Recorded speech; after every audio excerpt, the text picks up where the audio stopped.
Right now, somewhere in America, a man is breaking the law and has no clue.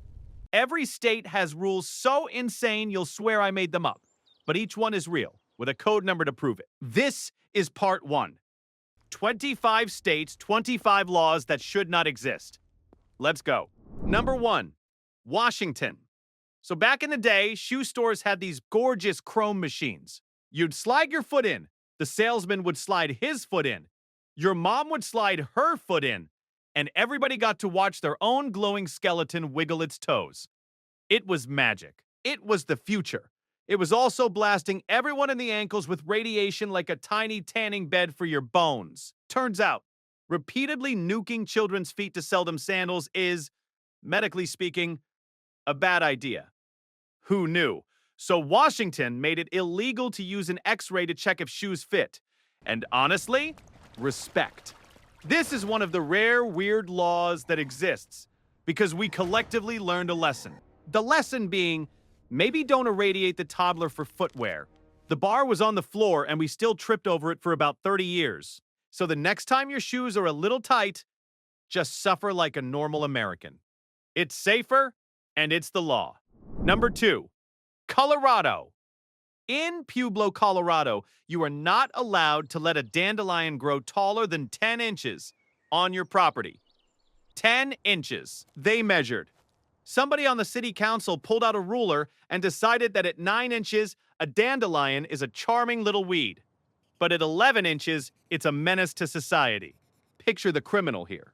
He's not running drugs. He's not robbing banks. He's a guy who went on vacation for 2 weeks, came back, and now his front yard is harboring a fugitive that's 11 inches tall and yellow. And the best part is the dandelion does not care. You can write it a ticket.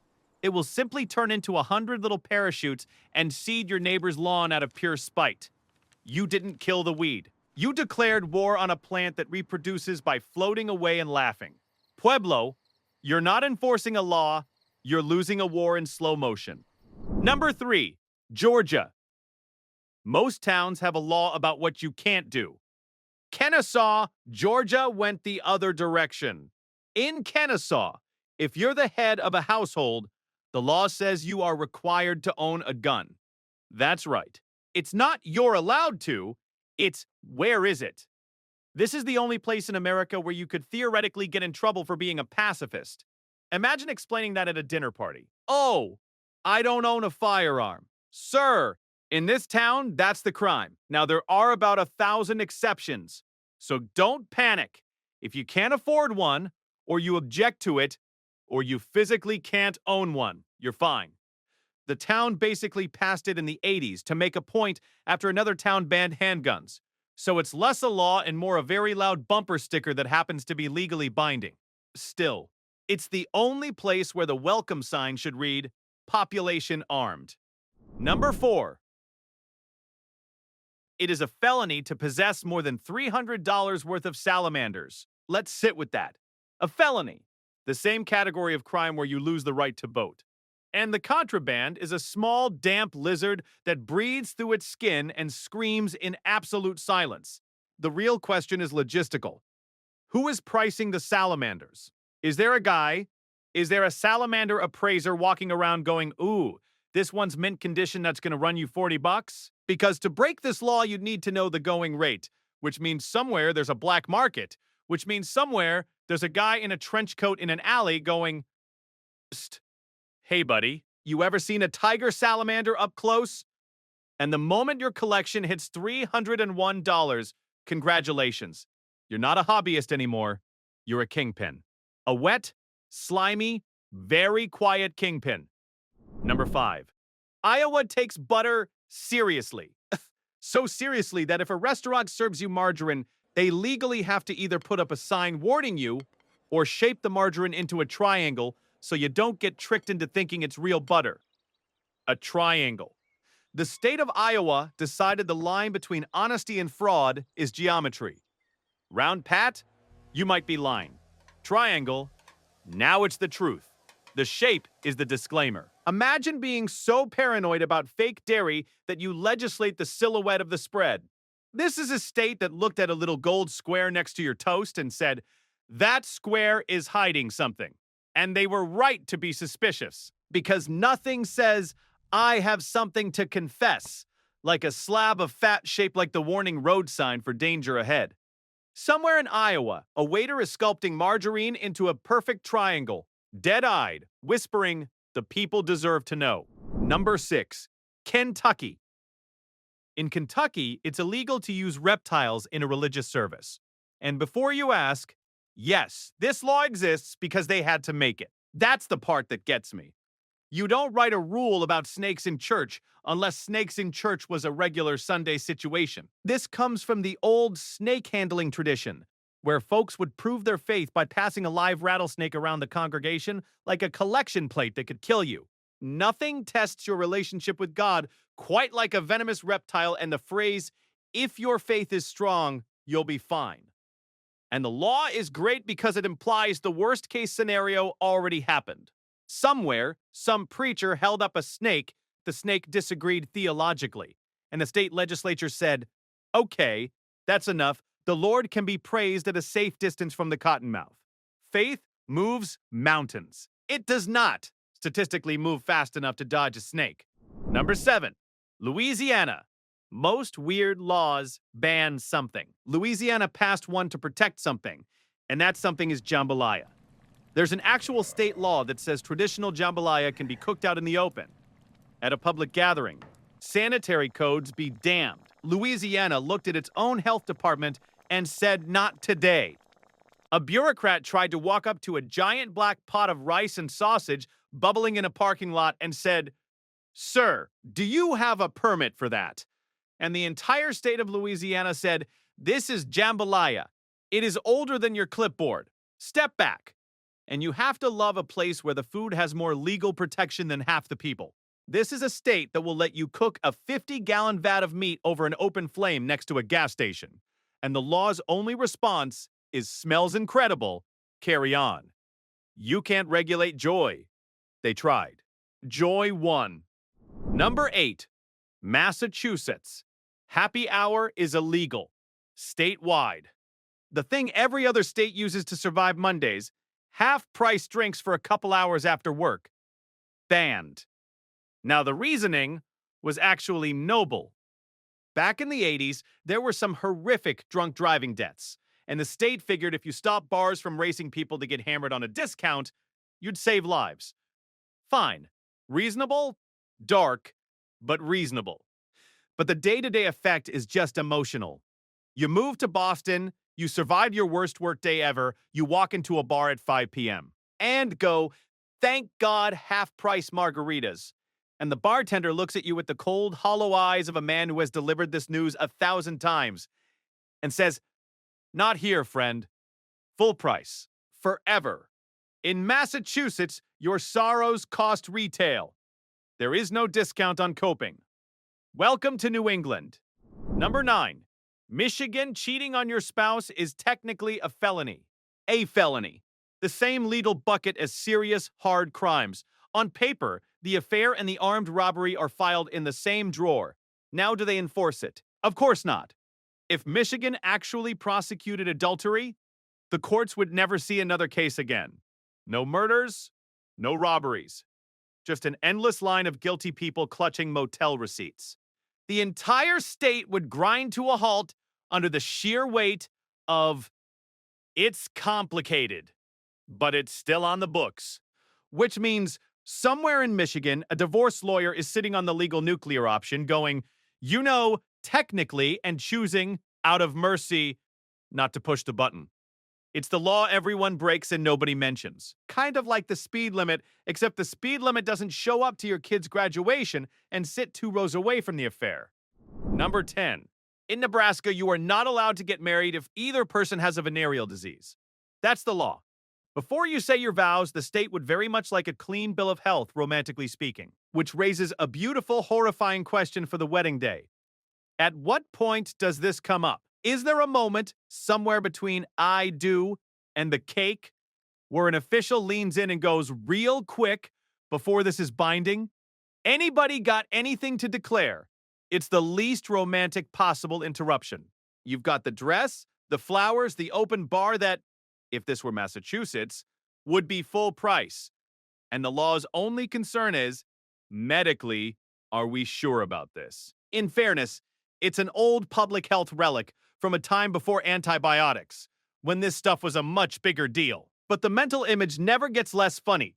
A marriage license that's basically a permission slip with a doctor's note stapled to it. Number 11. North Dakota has a law that specifically says police are not allowed to put lethal weapons on drones.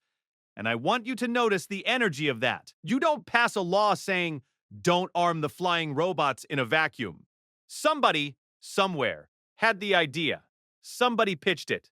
There was a meeting.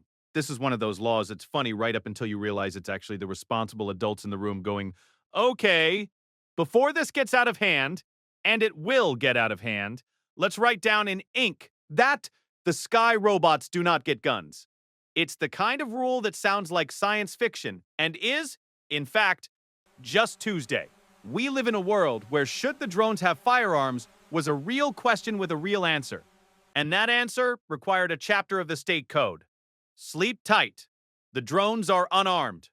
For now, number 12, South Carolina. In Myrtle Beach, South Carolina, thong and G-string bathing suits are banned in public, which is wild because Myrtle Beach is a beach. The entire product is sand and skin. And yet the city drew a line, and that line is roughly the size of dental floss. So you've got a place built entirely around taking your clothes off near water, with one specific rule about exactly how much off is too off. There's a guy whose job presumably is to make that call. Imagine that on a resume. Previous experience, beachwear compliance. That man has seen things. And here's the dark part. Somewhere, someone has actually been cited for this, pulled aside, issued an official document, forced to explain to a court, with a straight face, that the swimsuit in question was, in fact, structurally adequate.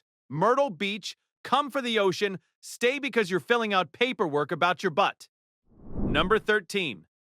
Texas. It is a crime to sell horse meat for people to eat. And of all the states to draw this particular line, of course it's Texas.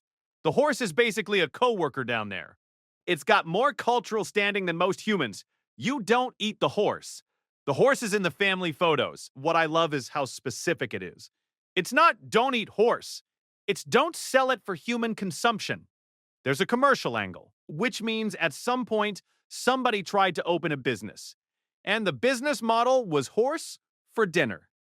For money. And the entire state of Texas stood up at once and said, absolutely not. That's Dale. So you can ride them, rope them, race them, and bury them with full honors. But you cannot put them on a menu with a side of fries. In Texas, the horse is a partner, not a protein. Number 14.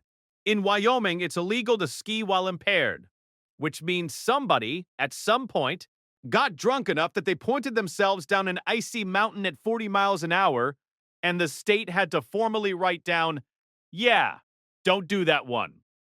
This is the DUI's chaotic cousin. A drunk driver is at least surrounded by airbags and brakes and the faint concept of a steering wheel.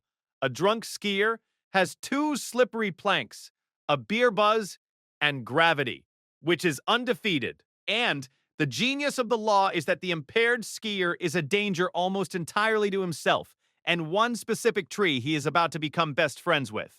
Wyoming basically looked at this man, sighed, and said, we cannot in good conscience let you jackass yourself into a pine at these speeds. The mountain doesn't care how confident you feel after 3 beers. The mountain has been there a long time. The mountain is patient. Number 15. Alabama. Alabama has a law on the books against maiming yourself to get sympathy or to beg for money. And I need you to really hear that because every weird law tells you a little story about the worst person who ever lived in that state.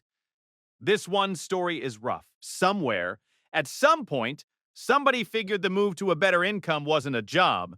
It was self-mutilation as a marketing strategy. They looked at their own body and saw a business opportunity.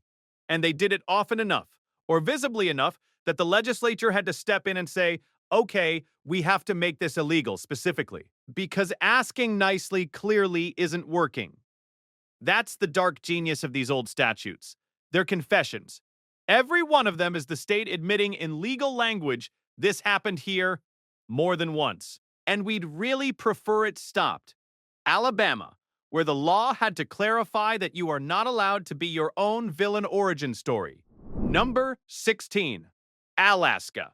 In Alaska, you can't spot game from an airplane and then go hunt that same animal the same day. It's called the same-day airborne rule.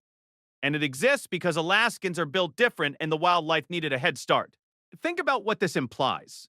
The default, without this law, is that some guy would fly a bush plane over the tundra, eyeball a moose from 1,000 feet, radio his buddy the coordinates, land, and go collect his prize like he's picking up a DoorDash order made of antlers.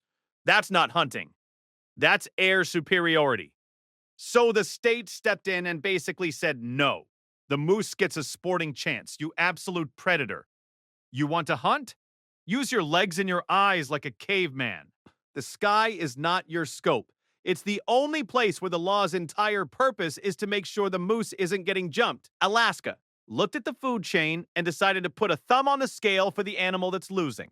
Number 17. Arizona. You cannot feed garbage to pigs unless you got a special permit for it. And yes, that permit exists.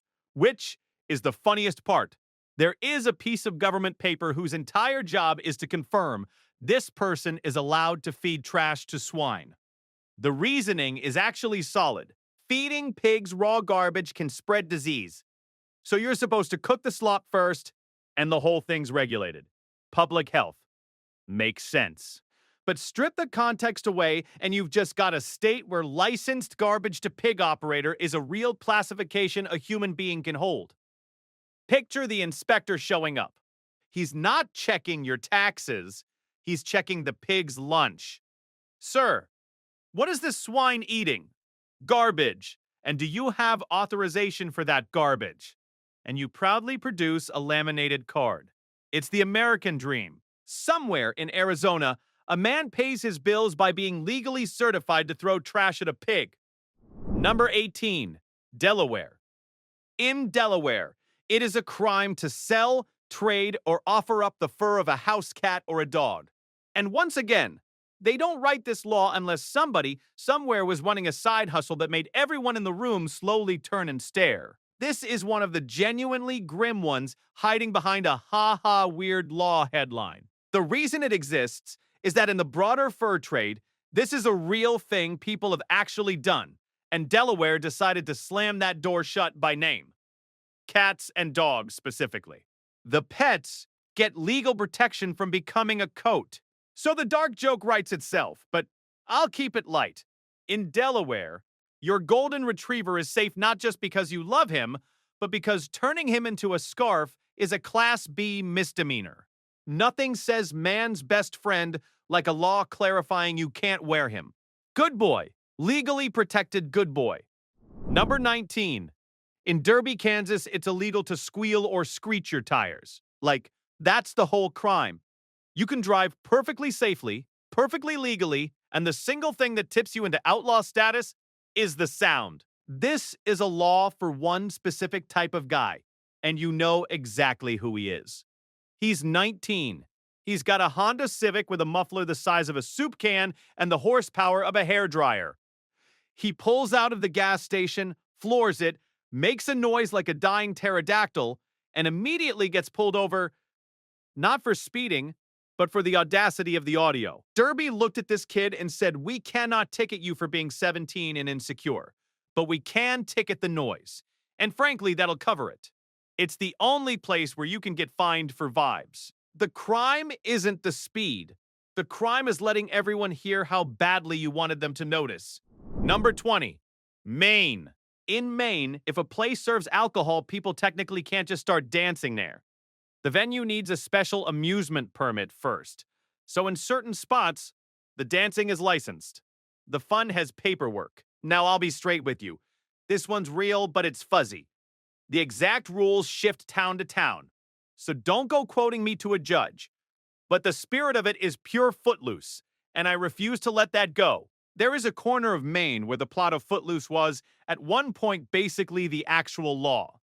Picture it. You've had a couple beers. The song hits. Your body wants to move.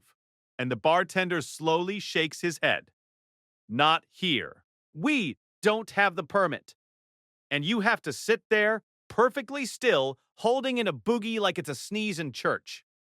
Somewhere in Maine, Kevin Bacon is screaming into the void. Number 21.